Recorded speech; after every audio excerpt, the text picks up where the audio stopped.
Baghdad की वो सर्द रात, जब शहर के मकीन अपने घरों में गर्म बिस्तरों में महवे आराम थे, मगर गली के नुक्कड़ पर एक दरवेश ठंडी जमीन पर बैठा, कांपते वजूद के साथ अल्लाह का जिक्र कर रहा था। उसकी आंखों में एक बेचैनी थी, जैसे किसी का इंतजार हो। इस दरवेश का नाम शेख इब्राहिम था, मगर वो कोई आम फकीर नहीं था। इल्म और हिकमत का ऐसा चराग था जिसकी रोशनी अंधेरों को चीर सकती थी।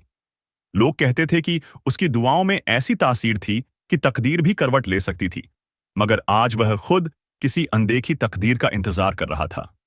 दूसरी तरफ बगदाद के शाही महल में रोशनी की झिलमिलाहट थी। यह सल्तनत सुल्तान कामरान की थी, एक ऐसा बादशाह जिसे उसकी रियाया मोहब्बत और खौफ दोनों से याद करती थी। उसकी तलवार ने कई दुश्मनों के सर कलम किए थे और उसके इंसाफ ने कई जिंदगियां बदल दी थीं। मगर उस रात सुल्तान बेचैन था। वह पसीने में भीगा बिस्तर पर उठ बैठा। ख्वाब ने उसका सुकून छीन लिया था। उसने देखा था कि एक बूढ़ा दरवेश उसके तख्त की तरफ बढ़ रहा है, और जैसे ही वह करीब पहुंचा, महल की दीवारें लरजने लगीं। घबराहट में उसने फौरन वजीर खास को बुलाया। यह ख्वाब क्या कहता है? सुल्तान ने तेज लहजे में पूछा।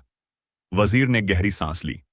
बादशाह सलामत, ये आम ख्वाब नहीं, यह एक इशारा है। लगता है कोई दरवेश आपकी जिंदगी का हिस्सा बनने वाला है, जो तकदीर का कोई अहम पैगाम लेकर आएगा। सुल्तान ने तल्ख मुस्कुराहट के साथ कहा, क्या एक फकीर मेरी तकदीर बदल सकता है? वजीर खामोश हो गया। अगली सुबह जैसे ही सुल्तान अपने तख्त पर बैठा, एक सिपाही अंदर दाखिल हुआ और मुदब्बर लहजे में अर्ज किया, हुजूर, महल के दरवाजे पर एक फकीर खड़ा है। वह कहता है कि उसे आपसे मिलना है। यह सुनते ही सुल्तान के जहन में वह ख्वाब ताजा हो गया। लम्हे भर के तवक्कुफ के बाद उसने कहा, उसे अंदर लाओ। शेख इब्राहिम महल में दाखिल हुआ तो दरबारी हैरान रह गए। लिबास सादा और पुराना था, मगर चेहरा ऐसा जैसे हजारों राज छुपाए बैठा हो। सुल्तान ने उसे सिर से पांव तक देखा और तंजिया लहजे में बोला, तो तुम ही वह शख्स हो जिसने मेरी सल्तनत को हिलाने का इरादा किया है? फकीर मुस्कुराया, नहीं ऐ बादशाह, मैं तो बस तुम्हारी तकदीर का पैगाम लेकर आया हूं। सुल्तान की आंखों में उलझन उभरी। क्या मतलब? फकीर ने गहरी सांस ली। अगर मैं कहूं कि तुम्हारी जिंदगी का सबसे बड़ा फैसला आज तुम्हारे सामने खड़ा है, तो क्या तुम इसे कबूल करोगे? सुल्तान ने गौर से फकीर की आंखों में देखा। वहां एक अजीब सी गहराई थी, एक ऐसा राज जो समझ से बाहर था। बताओ, तकदीर का फैसला क्या है? सुल्तान ने सवाल किया। फकीर ने जमीन की तरफ देखा, फिर धीरे से कहा, अल्लाह ने तुम्हें बहुत कुछ दिया, मगर क्या तुमने कभी सोचा कि जो कुछ तुम्हारे पास है वह हमेशा रहेगा? सुल्तान हंसा, मैं बगदाद का सुल्तान हूं, मेरे पास फौज, दौलत और ताकत है। कौन मुझसे यह सब छीन सकता है? फकीर ने मुस्कुराकर कहा, अगर मैं कहूं कि तुम्हारी सल्तनत तुम्हारे हाथ से निकलने वाली है, तो क्या तुम यकीन करोगे? सुल्तान का चेहरा गुस्से से लाल हो गया। तुम मेरी सल्तनत को खतरे में डालने आए हो? फकीर ने नजरें झुका लीं। नहीं ऐ सुल्तान, मैं तुम्हें खबरदार करने आया हूं। अगर तुम आज एक सही फैसला कर लो, तो तुम्हारी सल्तनत भी सलामत रहेगी और तुम्हारी रूह भी। मगर अगर तुमने गलती की, तो तुम्हारा नाम ओ निशान भी मिट जाएगा। सुल्तान ने तल्खी से पूछा, कौन सा फैसला? फकीर ने हल्की मुस्कान के साथ कहा, वह तुम्हें जल्द ही मालूम हो जाएगा। सुल्तान ने गुस्से में हुक्म दिया कि फकीर को महल में कैद कर दिया जाए, ताकि उस पर नजर रखी जा सके। मगर उसी रात महल में अजीबो गरीब वाकयात होने लगे। सुल्तान के सबसे करीबी वजीर की अचानक मौत हो गई। महल के खजाने में आग लग गई और दौलत का एक बड़ा हिस्सा जलकर राख हो गया। सबसे वफादार सिपहसालार ने अचानक बगावत कर दी और फौज का एक बड़ा हिस्सा उसके साथ मिल गया। अब सुल्तान को एहसास हुआ कि यह सिर्फ इत्तेफाक नहीं, बल्कि कोई आजमाइश थी। वह बेचैनी से दरवेश के पास पहुंचा और चीख कर बोला, यह सब क्या हो रहा है? फकीर ने गहरी नजर से सुल्तान को देखा और कहा, तकदीर अपना फैसला सुना रही है, मगर अभी वक्त है। अगर तुम अपनी गलतियों को पहचान सको, तो यह सब रुक सकता है। कौन सी गलतियां? सुल्तान ने गुस्से से पूछा। फकीर ने आहिस्ता से कहा, तुम्हारे तख्त की बुनियाद मजलूमों के आंसुओं पर रखी गई है। ऐ सुल्तान, अगर तुम उन्हें पहचान लो, तो शायद बच जाओ। यह सुनकर सुल्तान ठिठक गया। उसकी जिंदगी के तमाम फैसले एक पल में उसके जहन में घूमने लगे। कौन थे वो लोग जिनके आंसुओं पर उसकी बादशाहत खड़ी थी? सुल्तान की बेचैनी रात गुजरने के साथ साथ खौफ के साए महल में फैलने लगे। खजाना जल चुका था, वजीर मर चुका था और उसका सिपहसालार बगावत कर चुका था। बगदाद के आलीशान किले की दीवारों के पीछे एक अनजाना खौफ सरायत कर चुका था। सुल्तान बेचैनी से अपने कमरे में टहलने लगा। अचानक वही ख्वाब फिर से आंखों के सामने आ गया। एक बूढ़ा दरवेश, एक हिलता हुआ तख्त और अंधेरे में डूबती सल्तनत। नहीं, ऐसा नहीं हो सकता, वह गरजा। उसने गुस्से में अपने वजीर आला को बुलाया। मुझे हल चाहिए, फौरन। महल की शानदार दीवारों के बीच चमकते हुए फानूसों की रोशनी में वजीर आजम सुल्तान के सामने झुककर बोला, हुजूर, मैं आपकी फिक्रमंदी समझ सकता हूं, मगर दरवेशों की बातें सिर्फ ख्याली पुलाव होती हैं। हुकूमत ताकत और ताज से चलती है, ख्वाबों और तकदीर के सहारे नहीं। सुल्तान ने गहरी नजर से वजीर को देखा। अगर ये सब सिर्फ ख्वाब होता तो अचानक इतनी मुश्किलें क्यों आती? वजीर कुछ कहने ही वाला था कि एक जासूस तेजी से दरबार में दाखिल हुआ। हुजूर, हमारे मुखबिर ने खबर दी है कि शहर में कुछ लोग इस दरवेश को पहचानते हैं। कहा जाता है कि वह सिर्फ कोई आम फकीर नहीं, बल्कि किसी गुमशुदा हकीकत का राजदार है। यह सुनकर सुल्तान की आंखों में संजीदगी और गहरी हो गई। अगर वह कोई राज जानता है तो हमें भी इसे जानने की जरूरत है। फौरन उसे मेरे हुजूर पेश किया जाए। कुछ ही देर बाद दो सिपाही दरवेश को दरबार में ले आए। वह मुकम्मल सुकून के साथ खड़ा था, जैसे उसे पहले से मालूम हो कि यह लम्हा आने वाला था। सुल्तान ने सख्त लहजे में कहा, तुम्हारी बातों ने मेरे दिल में बेचैनी पैदा कर दी है, ए दरवेश। दरवेश ने हल्की मुस्कुराहट के साथ जवाब दिया, जो लोग गलत रास्ते पर होते हैं उन्हें सच हमेशा बेचैन कर देता है। सुल्तान के चेहरे पर गुस्सा छा गया। खबरदार, मेरी सल्तनत पर लानत भेजने की जुर्रत मत करना। याद रखो, मैं तुम्हारा सर कलम कर सकता हूं। दरवेश ने तहम्मुल से कहा, अगर एक सिर कटने से तुम्हारी सल्तनत बच सकती तो मैं खुद अपना सिर पेश कर देता, मगर मसला सिर कलम करने का नहीं, नीयत बदलने का है। सुल्तान ने भवें सिकोड़ते हुए कहा, साफ कहो, कौन से आंसू हैं जिन पर मेरा तख्त टिका है? दरवेश ने एक गहरी सांस ली और नरमी से कहा, 5 साल पहले की वह रात याद है जब तुमने बगावत कुचलने के लिए एक बस्ती को जला डालने का हुक्म दिया था? सुल्तान की नजरें माजी में झांकने लगीं। हाँ, वे सब बगावत पर आमादा थे। उन्होंने सल्तनत के कवानीन को तोड़ा था। दरवेश ने धीमी आवाज में कहा, क्या वे वाकई बागी थे या सिर्फ भूखे इंसान थे? सुल्तान का चेहरा एक लम्हे को सपाट हो गया। दरवेश ने आगे बढ़कर कहा, वे लोग तुम्हारी बेइंसाफी से तंग आकर उठे थे। उन्होंने तुम्हारे खजाने से कुछ नहीं मांगा था, सिर्फ अपने बच्चों के लिए 2 वक्त की रोटी चाहिए थी, मगर तुमने उन्हें बागी करार देकर उनकी बस्तियां जला डाली। सुल्तान की आंखों में वो भयानक मंजर घूमने लगे। जलते हुए घर, चीखती औरतें, खाक में बदलते इंसान। दरवेश की आवाज गूंजी, तुम्हारी सल्तनत इन मासूमों की बद्दुआओं पर खड़ी थी।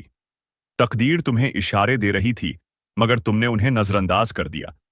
अब वो बद्दुआएं तुम्हारी तबाही बनकर पलट रही हैं। सुल्तान के चेहरे पर पसीना चमकने लगा। क्या इसका कोई हल है? उसने बेबसी से पूछा।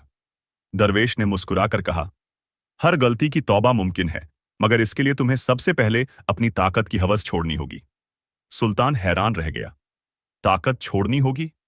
हाँ, अगर तुम अपनी सल्तनत को बचाना चाहते हो तो वही करो जो एक सच्चे हुक्मरान को करना चाहिए। सुल्तान इन बातों में खो गया, जबकि दूसरी तरफ वजीर की आंखों में एक अलग ही चमक थी। वो मन ही मन सोचने लगा, अगर सुल्तान वाकई तख्त छोड़ने का फैसला कर रहा है तो क्यों ना मैं ही उसे रास्ते से हटाकर सल्तनत पर कब्जा कर लूं। वो अंदर ही अंदर एक साजिश बुनने लगा। रात भर सुल्तान बेचैन रहा। महल के बुलंद मीनारों से सुबह की अजान गूंजी, मगर इस लम्हे वजीर अपने खास आदमियों को बुला चुका था। धीमी आवाज में वो बोला, वक्त आ गया है। अगर सुल्तान को रोकना है तो हमें उसे हटाना होगा। बगदाद की रात खामोश थी, मगर महल के खुफिया हिस्सों में एक बड़ी साजिश पल रही थी। वजीर अपनी सबसे वफादार फौज के चंद सरदारों के साथ एक खुफिया मजलिस कर रहा था। सुल्तान कमजोर पड़ रहा है, वजीर ने सरगोशी में कहा। वो दरवेश की बातों में आकर तख्त छोड़ने की सोच रहा है। अगर हमने जल्दी न की तो वो किसी और को अपनी जगह नामजद कर देगा। एक सरदार ने धीमी आवाज में कहा, मगर हुजूर, सुल्तान की जान लेना एक बड़ा खतरा होगा। अगर रियाया को खबर हो गई तो वो बगावत कर देगी। वजीर ने सर्द लहजे में कहा, हमें ये काम इस अंदाज में करना होगा कि कोई हम पर उंगली ना उठा सके। महल की दीवारों के पीछे इक्तदार की जंग अपने आखिरी मोड़ की तरफ बढ़ रही थी। वजीर की मुस्कुराहट गहरी थी। हमें इसे मारने की जरूरत नहीं, बस इतना करना होगा कि लोग खुद ही इसे गद्दार समझ लें। मगर कैसे? किसी ने सवाल किया। वजीर ने एक खतरनाक चाल समझाई, जिससे दरबार में मौजूद सबके चेहरों पर हैरत और शैतानी मुस्कुराहट फैल गई। दूसरी तरफ दरवेश शेख इब्राहिम किले के एक छोटे से कमरे में बैठा पूरी रात इबादत में मशगूल था, जैसे उसे आने वाले वक्त की खबर हो। अचानक सुल्तान बेचैनी से अंदर दाखिल हुआ। ऐ फकीर, तुमने कहा था कि तकदीर बदली जा सकती है, मगर अब तो ऐसा लग रहा है जैसे मैं अपनी सल्तनत भी खो दूंगा। फकीर ने गहरी नजर से उसे देखा। क्या तुम वाकई अपनी सल्तनत छोड़ने को तैयार हो? सुल्तान ने एक गहरी सांस ली। अगर यही अल्लाह की मर्जी है तो शायद मुझे यही करना होगा। फिर वह कुछ देर रुका और बेचैनी से बोला, मगर मैं डरता हूं कि अगर मैं चला गया तो सल्तनत किसी गलत हाथों में चली जाएगी। फकीर ने मुस्कुराते हुए कहा, अगर तुम अपने गुनाहों की माफी मांग लो तो अल्लाह तुम्हें इस सल्तनत से भी बड़ी नेमत अता करेगा। ये अल्फाज सुल्तान के दिल में गूंजने लगे। अगली सुबह बगदाद में एक अफवाह फैल गई। सुल्तान कमरान काफिर हो चुका है। उसने अपने ही तख्त को छोड़ने का फैसला कर लिया है और वह बगदाद को दुश्मनों के हवाले करने वाला है। लोगों में बेचैनी और गुस्से की लहर दौड़ गई। जो कल तक सुल्तान के वफादार थे, वही आज उसके खिलाफ खड़े हो गए। महल के बाहर सैकड़ों लोग जमा हो गए। उनके चेहरे गुस्से से सुर्ख थे। हमें सुल्तान से जवाब चाहिए, एक शख्स चीखा। वजीर ने पर्दे के पीछे से मंजर देखा और एक फतहयाब मुस्कुराहट उसके चेहरे पर फैल गई। बस, अब आखिरी वार बाकी है। अचानक महल के दरवाजे खुल गए। सिपाहियों ने घबराते हुए ऐलान किया, सुल्तान कमरान ने ऐलान किया है कि वह आज रात महल छोड़ देगा। यह सुनते ही भीड़ में तूफान आ गया। सुल्तान गद्दार है, उसे गिरफ्तार करो। हुजूम से आवाजें बुलंद होने लगीं। वजीर ने मौका देखकर आगे बढ़ा और कहा, अगर यह सच है तो हमें बगदाद को बचाने के लिए सुल्तान को हटाना होगा।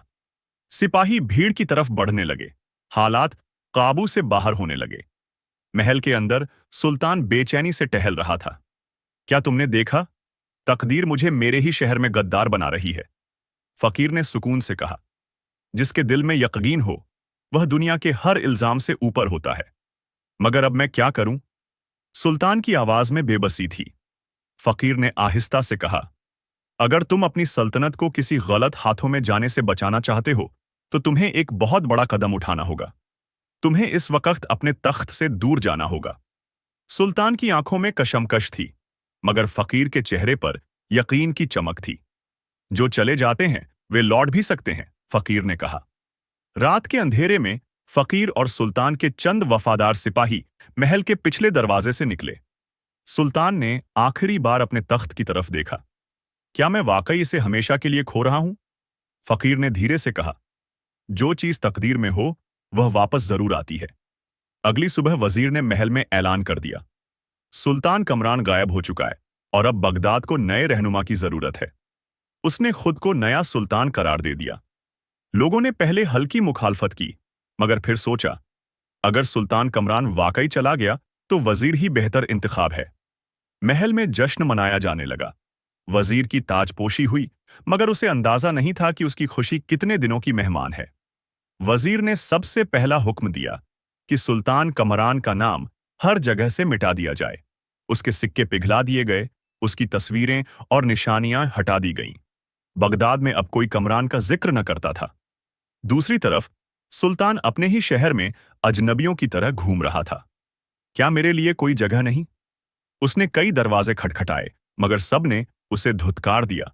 तुम वही सुल्तान हो ना जो गद्दार निकला? हमें तुम्हारी सच्चाई नहीं मालूम, मगर शहर तुम्हें गलत मान चुका है। सुल्तान के चेहरे पर परेशानी और दुख की परछाइयां थीं। ये अल्फाज सुनकर सुल्तान के दिल पर जैसे तलवार चल गई। पास खड़े फकीर ने गहरी नजरों से उसे देखा और धीमे लहजे में कहा, अब तुम्हें एहसास हो रहा है कि जब तुमने अपने लोगों को भूखा मरने दिया था तो उन्हें कैसा लगा होगा। सुल्तान की आंखों में आंसू आ गए। वह सर झुकाकर बोला, मैं समझ गया। अब मैं सिर्फ अपने हक के लिए नहीं, बल्कि अपने लोगों के हक के लिए भी लड़ूंगा। फकीर ने मुस्कुराकर सर हिलाया। तो फिर तुम्हें अपने तख्त की हकीकत जाननी होगी। वजीर ने तुम्हारे जाने के बाद क्या किया, यह देखने के लिए हमें बगदाद के बाजार में जाना होगा। रात के साये में सुल्तान और फकीर बाजार में छुपकर लोगों की गुफ्तगू सुनने लगे। एक ताजिर कराहते हुए बोला, नया सुल्तान तो पहले से भी ज्यादा जालिम निकला। हम समझे थे कि वजीर अच्छा होगा, मगर उसने हम पर मजीद भारी टैक्स लगा दिए। पहले सिर्फ अमीरों की सुनी जाती थी, अब तो आम लोग बिल्कुल बर्बाद हो चुके हैं। यह सुनकर सुल्तान का दिल जल उठा। मैंने सोचा था कि मेरे हटने से लोगों को राहत मिलेगी, मगर ये तो पहले से भी ज्यादा जुल्म सह रहे हैं। फकीर ने कहा, हर गलती की सजा होती है, मगर अब वक्त आ चुका है कि तुम अपना हक वापस लो। सुल्तान ने अपने पुराने वफादारों को ढूंढना शुरू किया। कुछ सिपाही अब भी उसके साथ खड़े थे और कुछ ताजिर, जो वजीर से नालां थे, उसकी मदद करने पर तैयार हो गए। धीरे धीरे बगदाद के आम लोग भी सुल्तान की हिमायत में आने लगे। फकीर ने धीरे से कहा, अब हमें बस सही वक्त का इंतजार है। बगदाद में हलचल मच चुकी थी। सुल्तान अपने हक की जंग लड़ने के लिए तैयार था, मगर क्या वह वाकई तख्त वापस हासिल कर पाएगा? वजीर की चालाकी कामयाब होगी या नहीं? शहर की हालत दिन ब दिन बिगड़ रही थी। बाजार वीरान पड़े थे, लोगों के चेहरों पर खौफ और गुस्सा था। अमीर और ताकतवर वजीर के साथ थे, मगर आम लोग उसके खिलाफ खड़े हो चुके थे। एक खुफिया मकाम पर सुल्तान ने अपने साथियों को जमा किया। वक्त आ गया है, उसने पुरज़्म लहजे में कहा। आज रात हम अपने शहर को इस गद्दार से आजाद कराएंगे। वजीर को पहले ही इत्तला मिल चुकी थी कि सुल्तान जिंदा है और वापस आ रहा है। वह गुस्से से चिल्लाया, उसे तो मैंने मिटा दिया था, वह जिंदा कैसे बच गया? वजीर ने अपने सिपाहियों को हुक्म दिया, अगर वह महल तक पहुंचे तो उसे वहीं मार गिराना। फकीर ने सुल्तान से कहा, अगर तुम तलवार से जीतोगे तो लोग तुम्हें एक और जालिम समझेंगे, मगर अगर तुम उन्हें उनकी आंखों से सच दिखाओ तो कोई तुम्हें हरा नहीं सकता। मगर कैसे? सुल्तान ने हैरत से पूछा। फकीर ने मुस्कुराकर आसमान की तरफ देखा। आज रात का चांद तुम्हारी तकदीर का फैसला करेगा। रात का दूसरा पहर था। वजीर अपने महल में बेफिक्री से बैठा था कि अचानक शोर मच गया। सुल्तान वापस आ गया। जालिम वजीर को हटाओ। महल के दरवाजे पर सुल्तान तन्हा खड़ा था। न उसके पास हथियार था, न फौज, मगर उसके साथ वे लोग थे जिनके दिलों में अब भी उसके लिए मोहब्बत थी। वजीर सिपाहियों के साथ बाहर आया। तुम्हें अपनी मौत का खौफ नहीं? उसने चीख कर कहा। सुल्तान मुस्कुरा दिया। मौत का खौफ उन्हें होता है जिनका ईमान कमजोर हो। वजीर ने इशारा किया और सिपाहियों ने तलवारें निकाल लीं। मगर उसी वक्त फकीर ने बुलंद आवाज में कहा, जिसके पास हका हो उसे तलवार की जरूरत नहीं पड़ती। उसने आसमान की तरफ इशारा किया। लोगों ने नजर उठाकर देखा। चांद की रोशनी में महल की सबसे ऊंची मीनार पर बगदाद का पुराना परचम लहरा रहा था। वही परचम जिसे वजीर ने मिटाने की कोशिश की थी। लोगों की आंखें खुल गईं। हमसे झूठ बोला गया। सुल्तान गद्दार नहीं, गद्दार तो वजीर है। भीड़ ने वजीर को चारों तरफ से घेर लिया। अब वह हुक्मरान नहीं, एक मुजरिम था। सुल्तान ने आगे बढ़कर कहा, जो दूसरों के लिए गड्ढा खोदता है वह खुद उसी में गिरता है। वजीर को गिरफ्तार कर लिया गया। जब सूरज निकला तो बगदाद पहले की तरह रोशन हो चुका था। सुल्तान ने ऐलान किया, अब इस शहर में न कोई जुल्म होगा, न कोई भूखा सोएगा। मेरा वादा है कि यह हुकूमत इंसाफ और ईमानदारी पर चलेगी। जब सब कुछ ठीक हो गया तो फकीर जाने के लिए तैयार हो गया। तुम जा रहे हो? सुल्तान ने अफसोस से पूछा। फकीर ने मुस्कुराकर कहा, मैं सिर्फ तकदीर के रास्ते दिखाने आया था। अब तुम्हारा सफर तुम्हें खुद तय करना होगा। सुल्तान की आंखों में नमी थी। मैं तुम्हारा हमेशा शुक्रगुजार रहूंगा। फकीर ने सर झुकाकर कहा, शुक्र सिर्फ अल्लाह का अदा करो, वही सबसे बड़ा हाकिम है। और इस तरह एक फकीर की नसीहत और एक सुल्तान की तौबा ने बगदाद को जालिम हुकूमत से आजाद कर दिया। ताकत हमेशा तलवार से नहीं, सच्चाई से जीतती है। जुल्म हमेशा के लिए नहीं टिकता, और जो अपने लोगों का दर्द समझता है वही सच्चा हुक्मरान होता है। उम्मीद करते हैं कि आपको यह वीडियो जरूर पसंद आई होगी। वीडियो को लाइक करें, कमेंट में अपनी राय का इजहार करें कि आपको यह वीडियो कैसी लगी और दोस्तों के साथ भी शेयर करें। मजीद इस तरह की वीडियो देखने के लिए हमारा चैनल सब्सक्राइब कर लें।